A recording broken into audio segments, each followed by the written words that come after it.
Martin Lloyd ఏమంటాడంటే, the highest activity a human can do is prayer. మానవుడు చేయగలిగే అత్యున్నతమైన కార్యం ఏదైనా ఉన్నది అంటే అది ప్రార్థన అంటాడు. యేసుక్రీస్తు ప్రభువారు ఈ ప్రార్థన గురించి మాట్లాడుతూ ప్రార్థన ఎలా చేయాలో చెప్పారు, ప్రార్థన ఎలా చేయకూడదో మాట్లాడారు. అయితే మొదట ప్రార్థన ఎలా చేయకూడదో యేసయ్య మాట్లాడుతున్నారు.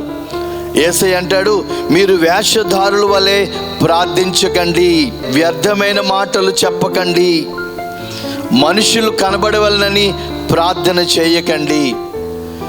3 విషయాలు చాలా స్పష్టంగా ప్రభువు మాట్లాడుతూ ఉన్నారు.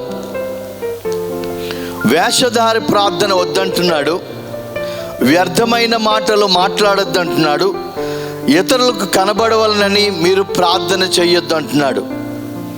అయితే ఎలా చేయాలి అంటే ఆయన అంటారు, ఒంటరిగా రహస్యమందు చూచున్న ఆ తండ్రికి ప్రార్థన చేయండి, రహస్యమందు చూచున్న ఆ తండ్రి నీ ప్రార్థనకి జవాబిచ్చును.